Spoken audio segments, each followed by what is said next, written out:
Welcome back, everybody. Hey, Coach, and the Nick Saban Show from Tuscaloosa on this November the 2nd. Eli Gold here, and to my right, a dear friend for many, many, many years, and Brad Nessler. It's great to have you with us here tonight, and the only thing that bothers me is you may not be around for too many more games in Tuscaloosa with the changing of the TV rights, but man, you guys have done a spectacular job over the years. Eli, I'm going to miss you. I'm going to miss everybody, the friends that I've made in Tuscaloosa. I'm going to miss the SEC. I mean, I'm getting to the point now, you know, where a little bit melancholy about everything. Here comes the coach. Yep. But, you know, after doing this, hey, Coach. Yeah, you're saying after doing this for a lot of years. Yeah, you know, how you doing, Coach? You know, all the things that you just kind of like take for granted when you're right in the middle of a season or a bunch of seasons. You know, I'm going to miss, I don't know, the one thing I'm going to miss the most about Tuscaloosa is right 15 minutes before kickoff when Sweet Home Alabama hits on. That just gets me right here. And last 2 weeks ago, whenever we were here, I was like, oh, damn, I'm only going to hear this one more time in person unless you invite me or Nick invites me or something. I don't know. Well, you're always invited. You're always invited. Yeah. I don't know if you want either of us to sing that to you, though. But it's Coach, good to see you, sir. How you doing? Good to be here. Appreciate you all. Glad to have Brad along. You know, I guess this is a good time for me to talk about the relationship that we've had with CBS for how many years? I mean, I can't even tell you. Almost the whole time I've been in the SEC. And, you know, we were the first conference to have their own network, which that was huge in building the conference years ago because everybody else had regional games. And I always tell the story when Mark Ingram played here.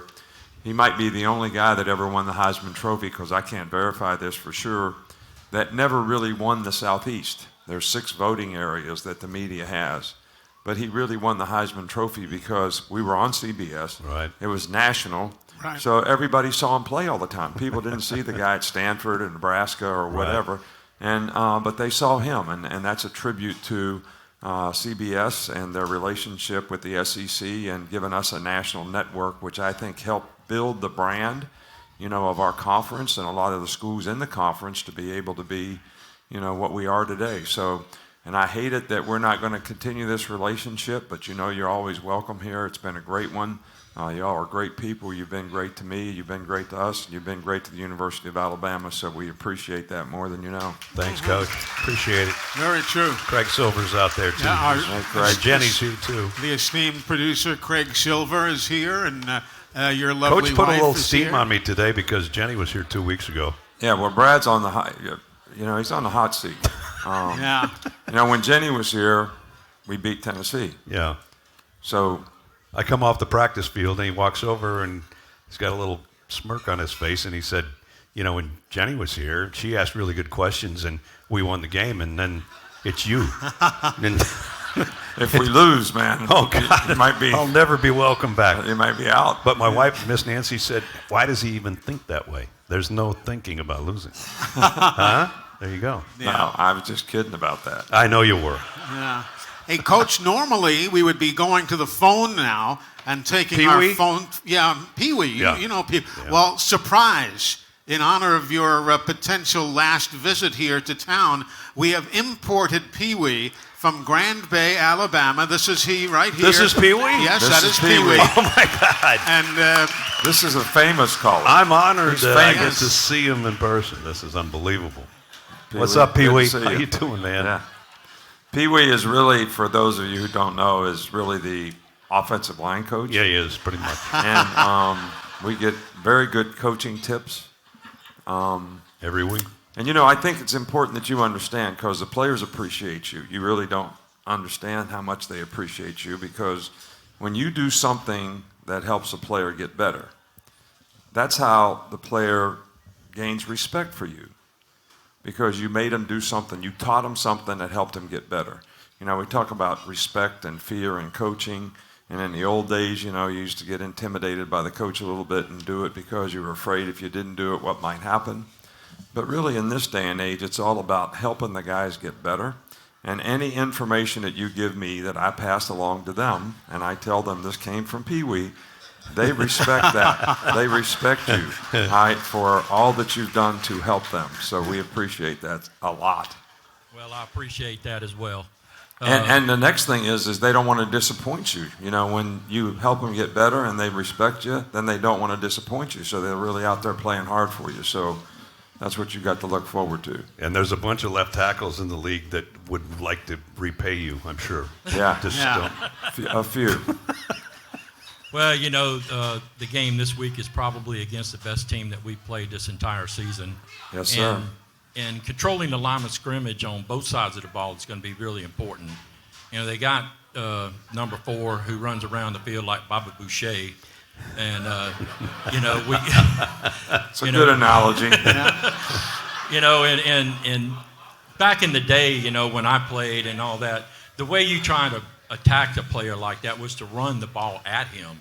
So he had to, you know, contend with blockers and all that. I don't know if that still stands true today because of how complex the defenses are. But, you know, running the ball is going to be a major thing for us this week. So we can control the line of scrimmage, move the ball down the field, and keep their offense on the sidelines. So with the confidence that our players got in the second half against Tennessee, how has that played out through the bye week and this week in their preparation for this game? You know, the players have been really positive about the bye week. They were really positive about the time off. They came back, you know, with a good mindset about how to get ready for this game. But I think that's the most important thing in the game is that the players are able to focus, you know, on each and every play in the game. You know, we have not played a 60-minute game, you know, this year. We played really well at times in games, sometimes not so well, and the Tennessee game was a great example of that. We lost the first half 20-6, and we won the second half 27-0. It's the same team, the same players. So that's how important mindset is. That's how important having a sense of urgency about what you're doing, having a focus about what you're doing, so you have a sense of immediacy about this is the most important thing, what's happening right now, what's in front of me, this play. Too many guys get affected by, you know, external factors, things that happened the last play. I made a bad throw, or I missed a ball, or, you know, I missed a tackle, or whatever it is at whatever position, and they have a hard time refocusing on the next play. And then you start the reel. But I think that you have to stay not only positive, but you have to stay focused on what do I have to do? What is my job this next play? And I got to be 100% focused on that and have the right mindset to do it. And I think when you're talking about emotion and when you're talking about games, you know, that ebb and flow goes up and down. But you have to be able to stay locked into what's happening right in front of you, or you let a good player make you look bad. And I do think, and I do agree with you, that controlling the line of scrimmage in this game is really, really important. But they have a great perimeter team. They have a great downhill runner. They have a really good offensive line. But the complement to that is they are actually running triple option plays with the quarterback. Zone read, slider, somebody's in the flat, guy that's got him's got to take him, guy's got to dive's got to take that. Somebody's got to take the guy running in the flat. Sometimes that guy blocks the guy that's got the quarterback. So it's no different than old-fashioned wishbone to go along with the skilled receivers they have and their ability to make plays in the passing game and his ability to scramble and extend plays and run if you don't keep the pocket. That's why they're the number 1 offensive team in the country. So I do agree with you. It's important that we control the tempo of the game by what we do on offense, and you can't do that unless you control the line of scrimmage. And it's really important that we can be able to stop their inside runs with our interior guys so that we can play the perimeter plays like we need to without giving them explosive plays. Yeah. Pee Wee, great to see you here. Our first question of the night from Pee Wee was brought to you by Alabama 811. To help prevent injuries, outages, and loss of life, call 811 or visit al811.com before you dig. It's free, it's simple, and it is the law. Brad Nessler? 4 years ago, Coach, this game was unbelievable. For network TV, it was off the charts. For you, maybe not so good. It was the Tua game, Joe Burrow game. It was, you know, up and down the field, 1,100 yards of offense. Would you say that even though it's a way different kind of looking offense than they had then, that this is as good an offense or as an explosive offense as you've seen since then? No, I think it is, and I think it's very comparable to what they had then. Very similar skill set. You know, they had a first-round receiver, they had a second-round receiver, they had a really good receiving tight end, great quarterback, really good runner. All these guys playing in the NFL now and having outstanding careers. And this team that they have right now is very similar to that. Very similar in many, many ways. The running back's a good receiver. He's a bigger guy than what they had then, but this is a very good team. One thing I wanted to add to Pee Wee's question about number 4, you know, to run at him. They really are playing number 4 out in the apex, you know, more now, so he's not playing in the box like he was earlier in the year. So, and he's kind of a hybrid 6'1", 220-pound guy that's athletic, almost like a defensive back, but really kind of linebacker mentality. Harold Perkins is what we're talking about. Yeah. So it's really hard to run at him because the guy blocking him is not a big guy. And that creates some problems for our guys who aren't big guys trying to block a bigger, more physical guy who's very explosive. So to your point, you can't really run at him like you're talking about because he's not always in the box.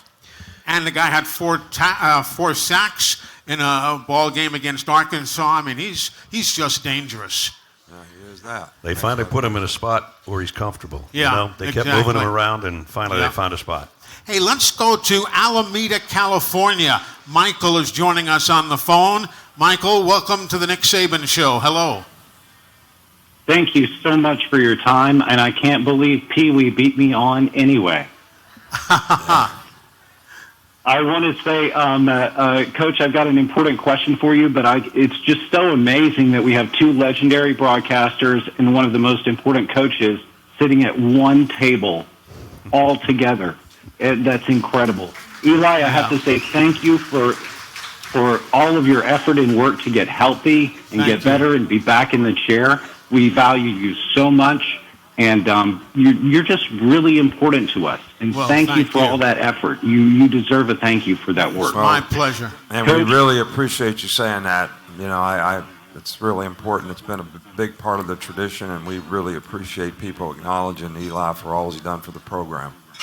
Thank you, Coach. I appreciate it. And you too, Brad Nessler. You have done some of the greatest games in college football and pro football history. When you look back at some of the games that you have done, is there 1 or 2, or are there 3 that stand out as? I don't want to come up with something that Alabama doesn't win, or Nick's going to kick me out of here. Yeah. So I got to be careful. No, we've had, 2 of the games that we've had with LSU here that come to mind, the 9-6 game. Yes, the game of the century. We missed 5 field goals. That was in that game. Offensive juggernaut. Yeah, that was and good. then whatever the score was in the Joe Burrow game in 2019, 43-41, or I don't know what it was something either. like that. But we won a few, those 2 too. games were really good games, and we just came up on the short end. But I think in games like this, which this is going to be a tough game, how do you deal with hard? I think that's really, really important. And, that's one of the things when I look back on last year's team, we had a really good team. But the last 5 plays of the Tennessee game and right at the end of the LSU game, we made several mental errors on their last drive. Right. We made a mental error, on their 2-point play. And so we didn't handle hard very well in the 2 most important games, the biggest games of the year, that cost us having an opportunity to maybe go to the playoffs or get in the SEC championship game or whatever. Yeah, a couple points difference in your. But this year's team, even though, we keep trying to get them to play 1 play at a time for 60 minutes in the game and maintain that intensity rather than being a little bit up and down in the game, they have handled hard well. Whenever they're behind, whenever they're in a tough spot, they make the plays they got to make to be able to win the game, whether it's block a field goal at A&M or whatever it is. So this team has handled hard well, which I think is a really important part of being a great competitive team. I've been around you enough to know that, you have teams that are dominant, and you had a bunch of them, and you had 6 just here that won the whole thing. And just this year being around you, this is more of a scrappy, we're not going to score 50, we're maybe going to give up more than, like the old days, like 12 points a game or whatever. Right. I get the sense that you really like this team because you get to coach them and teach them week in and week out to get better, and they're getting better. Yeah, I think that you probably heard me say this before, but sometimes when you have really high expectations, which we've had a lot of high expectations for a lot of our teams around here, is you get disappointed really easily because you have these high standards for everything that you want to do. And, this team has been so fun because it's so challenging, and the very things that I talked to Pee Wee about, teaching them, having them get better, how they kind of respect each other and how they respect the coaches because they see themselves getting better. Right. So they're positive and excited and created a really good opportunity for themselves here now, in this game. So that makes it fun. And they don't want to disappoint us. And they don't want to disappoint you because they respect what you're doing to try to help them. So, that really, really makes it fun. When everybody has these high expectations and it really gets hard. It's one thing to get to the top. It's another thing to stay on top. Absolutely. And it's a completely different mindset. And so getting this team to climb the mountain has been really challenging and a lot of fun. We're going to come right back. We've got lots more with the coach and with Brad Nessler. If you want to join us with a question, 877-202-BAMA. That's the Yellowhammer Brewing Hotline. Hey, Coach, and the Nick Saban Show, presented by Alpha Insurance. Protect your cars, home, life, and business with Alpha, here on the Crimson Tide Sports Network from Learfield. Left side of the quarterback. Here's the snap. Milrose stands in. Loads up long, looking, got him. Touchdown! Touchdown! Isaiah Bond. 46 yards. Touchdown, Alabama. Lordy, we needed that. Isaiah Bond now with 23 catches, 360 yards, and 3 touchdowns on the season. We welcome you back to Hey Coach and the Nick Saban Show. This segment of the show is brought to you by Coca-Cola Zero Sugar. With zero sugar and refreshingly delicious, is Coca-Cola Zero Sugar the best Coke ever? Well, find out for yourself, but I believe you'll find out that it truly, truly is. Brad Nessler is alongside. I'm Eli Gold. When do you start preparing for the next telecast? On the bus ride back to Atlanta from the previous You and Jenny Dell was, I saw her before. Oh, she's worse than I am, trust me. Really? Yeah, she gets on that laptop and she's already into the next game. I give myself, Eli, you know this, I give myself Sunday off to watch the Falcons or whomever. Yeah. But and that's a struggle sometime to watch the Falcons. But I give myself Sunday to be with my friends and have a beer and a cigar and watch football and then get right back into it. I hear you. Yes, exactly right. Hey, Coach, we've got another question here from the Nick Saban Show readers on AL.com. This question from Stephanie in Alpharetta, Georgia. And she says, hey, Coach, at this point of the season, which players have stepped up as leaders on this year's football team? We're proud of everybody and Roll Tide. Who has become the leader in the locker room?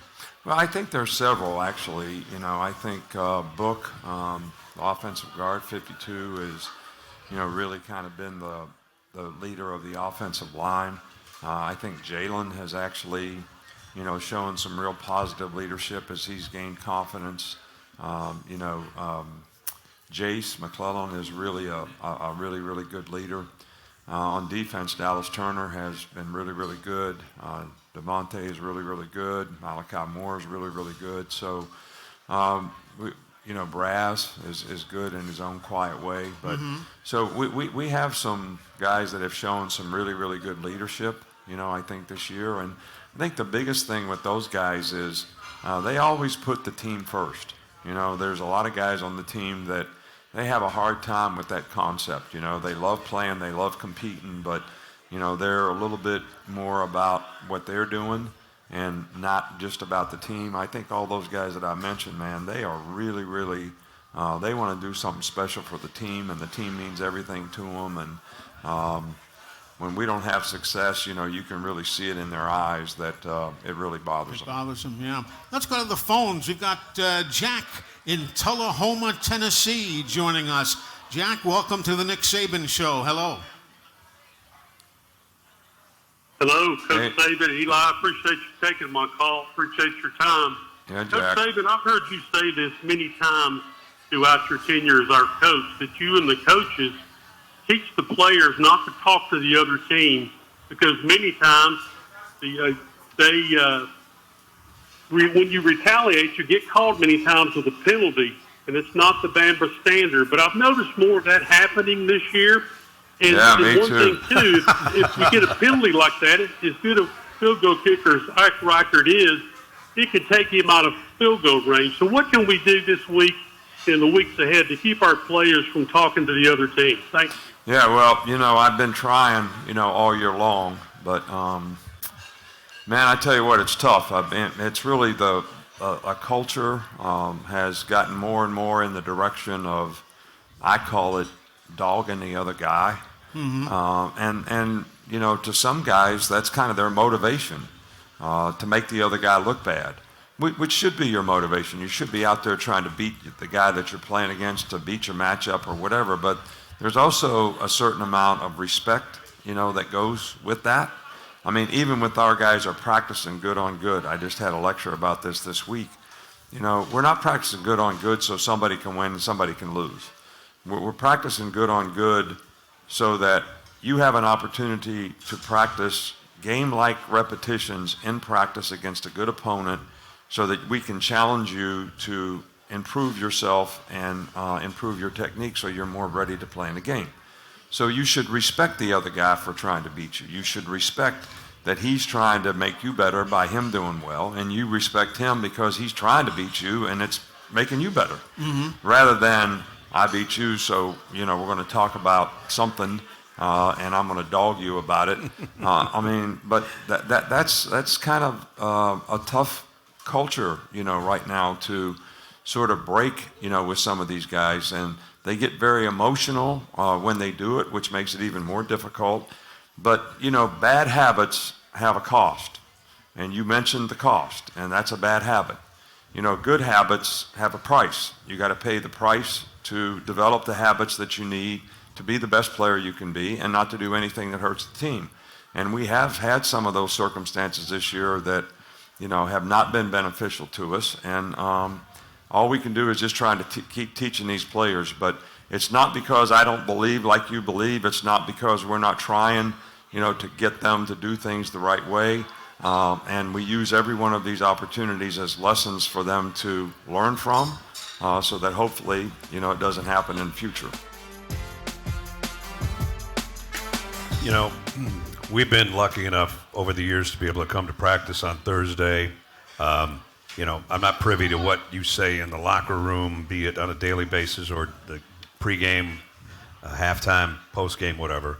But out there again today, and I was just wondering, you've done this for so long, that how do you keep coming up with stuff to tell the players at the end of every? You've probably been to 20,000 practices or something. How do you come up with stuff? Every time. Okay, I know you can chew somebody's ass out. I understand that part, but I'm talking about motivationally. You got to repeat some of this, don't you? After how do you do that?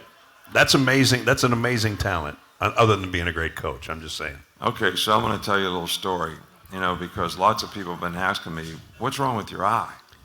Because I got this bloodshot eye. Oh, yeah. And I don't know what happened. I really don't know what happened. Okay. I was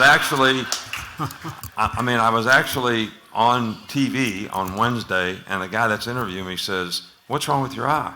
And I say, what are you talking about? It doesn't hurt, but it does look bad. So, it looks like I've been in a gang fight and my gang didn't show. But anyway, so I go see Doc, comes to see me after practice today. And he looks at me and he said, you been coughing? I said, no. He said, you can get this from yelling. You busted a blood vessel in your eye or something like that. That's right. And he said, you got it from yelling. Yeah. There you go. But there's nothing wrong with you. No. You just got it from yelling. So you busted a blood vessel in your eye from yelling too much. There you go. So, but anyway, probably because the players are talking to each other on the field. Okay, that's probably the reason. No doubt. Yeah. Hey, Coach, you've got a gentleman sitting right here. But I didn't really answer your question, so I want to do that before we take the next question. Sure. I do a lot of research, a lot of reading on human behavior. We've got 3 different people that I get input from on a weekly basis, 2 psychiatrists and 1 sports psychologist about human behavior, how to affect it, what is, a good message to be sending at this point, in time. So that's kind of how, like what I said, in the beginning about playing every play in the game, stay focused in the game. That's what I talk to the players about today, because that's been an issue for us, to maintain our intensity and play smart and, do things that don't help the other team by the choices and decisions that we make. And everybody's got a choice to make, to do that and to see the importance in being able to do that. So, that's what we kind of talked about today. But, every time it's something a little bit different because the circumstances around the team change a little bit all the time. But anyway. Gentleman from a visitor here at Baumhauer's. Good evening. Yes, I'm Rick Edmonds from Brent, Alabama. Hey, Rick. Coach Saban, if you were on the rules committee, would you like to challenge pass interference calls in college football? I'm a secondary coach, so by nature. So that's probably a loaded question, wouldn't you say? Yeah. Every receiver coach thinks it's pass interference every time a guy touches a guy. Every DB coach thinks it's a bad call every time they call pass interference. So, look, I think that one of the hardest things and one of the most difficult judgment plays in college football is pass interference. The one thing that I've commented on before is when I coached in the NFL, they defined for you exactly what a player could and couldn't do in terms of whether it was going to be pass interference or not. And there was a little more consistency because it was defined. In college, it gets called a little bit different almost all the time.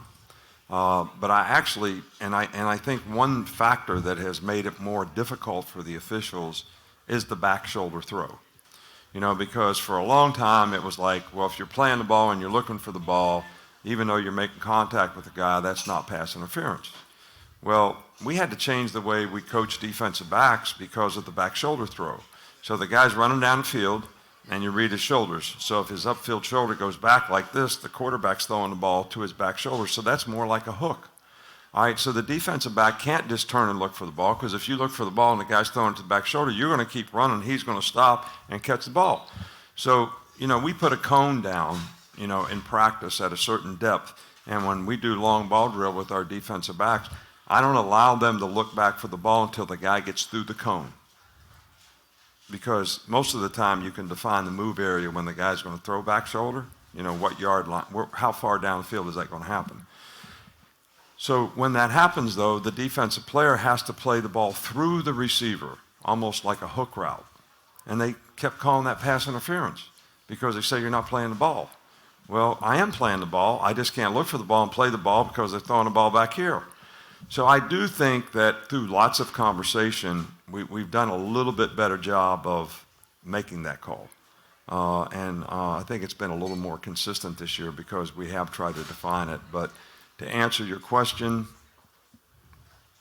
it would take a long time for all the deep balls where 2 guys are jostling around to decide whether that was pass interference or it wasn't. Yeah. So I think we've got most of the game-changing plays defined, right now. So I think we're probably in a pretty good place on replay.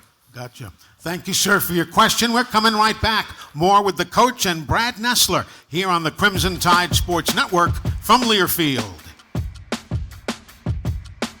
Here comes Alabama now on the give. Far side, cutting it up the field and taking it in. Jace McClellan. Touchdown, Alabama. Give a big thank you to Malik Benson, who threw a wonderful block. But Jace McClellan gets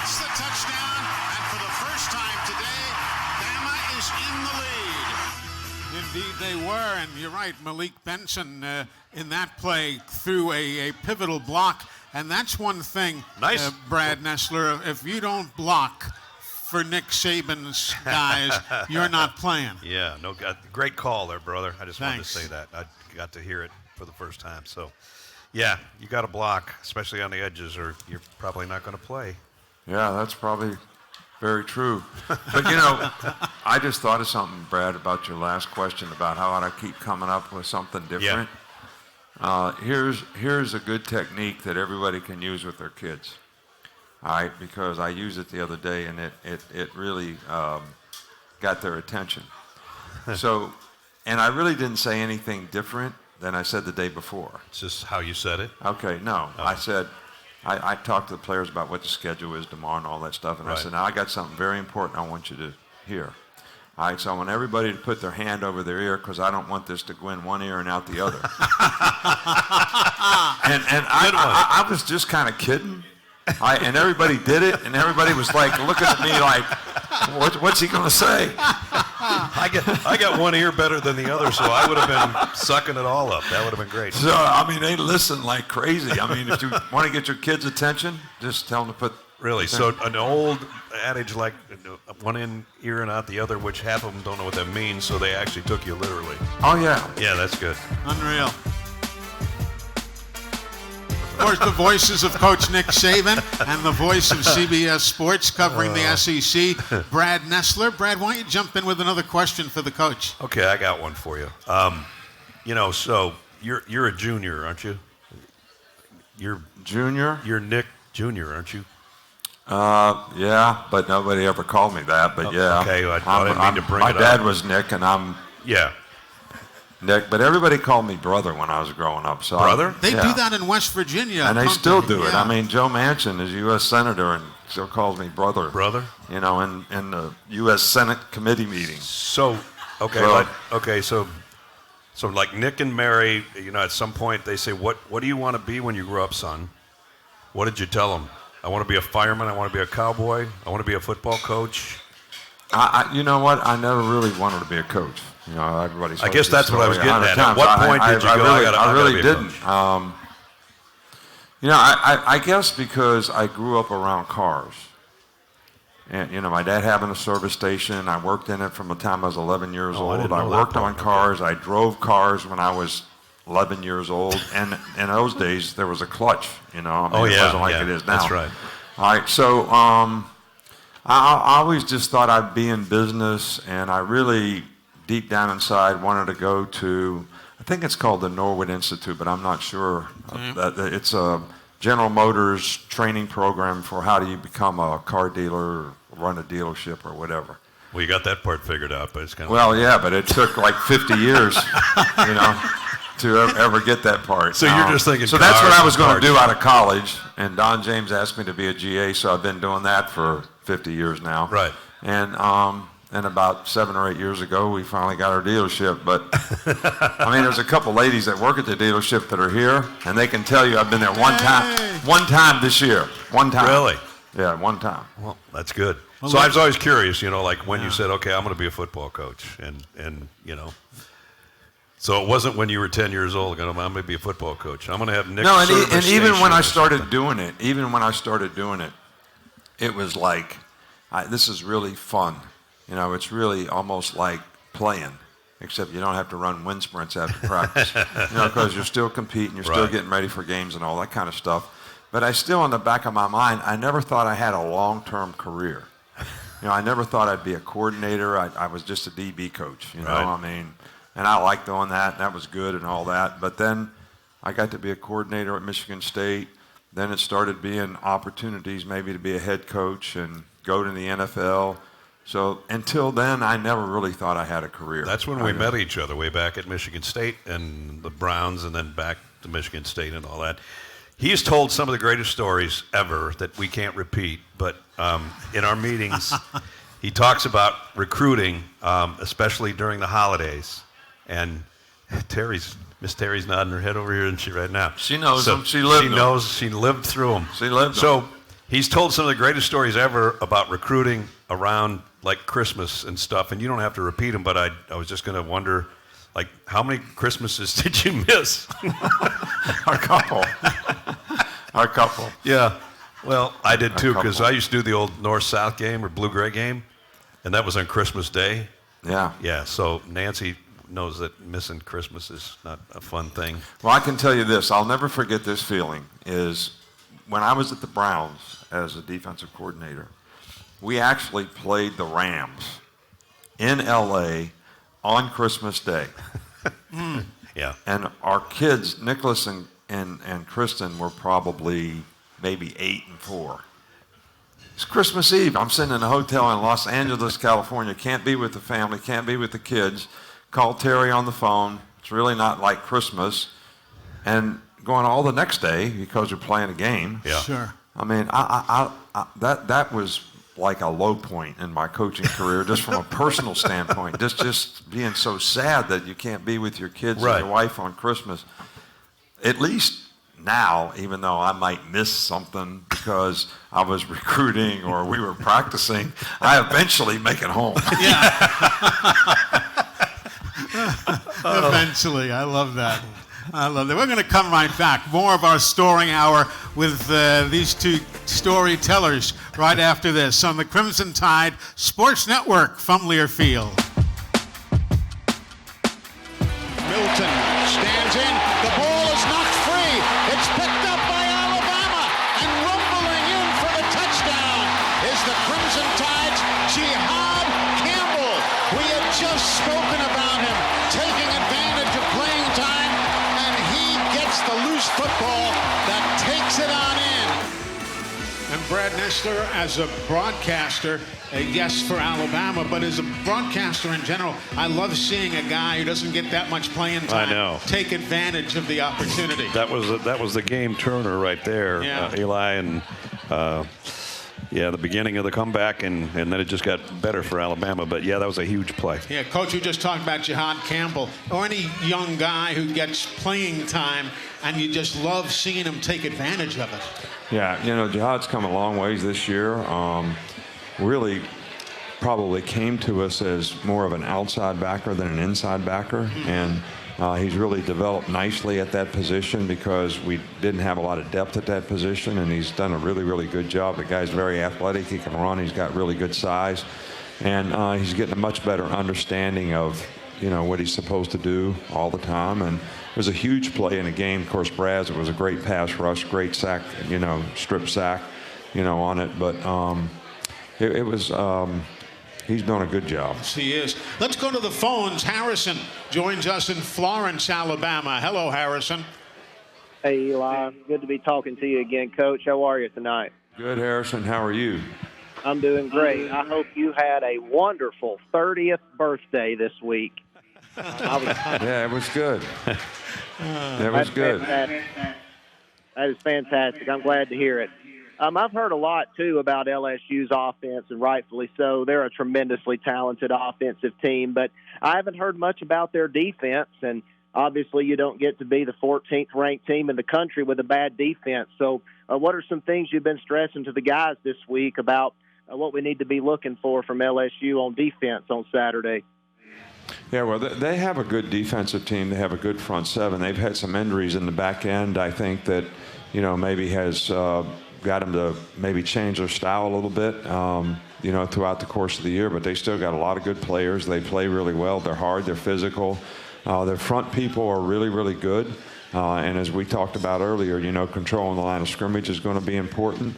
But also controlling the pass rush when we do, throw the ball so that we can, have some balance in our offense in terms of explosive plays, running and passing, and play action. That's really, really important part of the game, especially if we can run the ball well. So it's going to be important. I don't think that, in this kind of game, if you don't control the tempo of the game on offense to some degree, and you let as talented a team as they have offensively just sort of dictate the game to you, you're going to have a lot of struggles.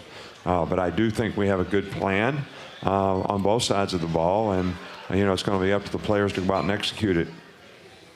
All right, Brad, why don't you throw another question into the coach? Coach, part of the controlling things is the ground game for you guys and keeping them off the field, as Eli talked about earlier. Jace had a great game 2 weeks ago against Tennessee coming on. Yeah. Well, and I think that's the offensive line is a real key to that. Yeah. And I think it's, how we control the line of scrimmage and get the ball in the perimeter, to complement the inside running game, the play action passes that tie together with it. To me, all those things, one complements the other. Right. All right. So, and I think, Jalen having the ability to run the ball in the perimeter, which he did a few times in the Tennessee game, and critical, one time in the red area for about 15 yards, one time on third down. I think those are important elements that make you play defense a little bit different. Just like, their guy, Daniels, that man, it's hard to play. I mean, you got to play defense different against the guy because you can go guard everybody, have everybody covered, and they got good skill guys, and he'll take off running for 20 yards. And you can't just have a spy guy on him necessarily. The spy guy better be able to get him on the ground. Not as easy as you think. But those kinds of players, and Jalen is that kind of player, make you play a little bit different on defense. Right. So, all those things can be an advantage for us in this game to try to control the ball. Hey, Coach, and the Nick Saban Show, presented by Alpha Insurance. You can protect your cars, home, life, and business with Alpha. Get a quote or find a local agent at alphainsurance.com.